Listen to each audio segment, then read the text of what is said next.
ప్రభువైన యేసుక్రీస్తు నామములో అందరికీ వందనాలు. ఈరోజు దేవుని వాక్యము కీర్తన గ్రంథం 143 అధ్యాయము 10వ వచనం.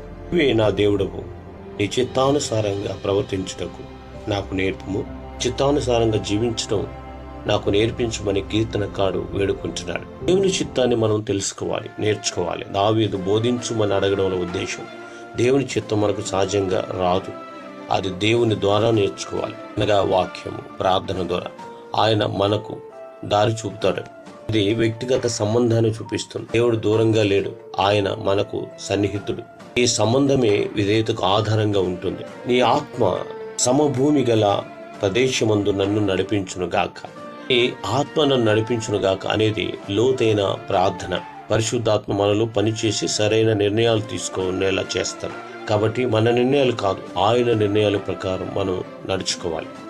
కాబట్టి ఇది న్యాయము, సత్యము, స్థిరత్వము ఉన్న జీవితం. దేవుడు మనల్ని ప్రమాదకర మార్గాల నుండి దూరంగా ఉంచి న్యాయ మార్గంలో నడిపిస్తాడు. అందుకే దాని కొరకు మొరపెడుతుంది. ప్రభు, నీ చిత్తము జరిగించడం నాకు నేర్పు, నీ చిత్తానుసారంగా నేను జీవించాలి. ప్రేమ నమ్మకం కలిగిన తండ్రి వందనాలు. మా ఆత్మీయమైన జీవితంలో నీ చిత్తానుసారంగా నడుచుకుంటూ మిమ్మల్ని అనుసరించుటకు, మీ వాక్యానుసారంగా జీవించుటకు సహాయం చేసి మేము తెచ్చుకోమని యేసుక్రీస్తు నామములో అడుగుతున్నాం తండ్రి. ఆమేన్.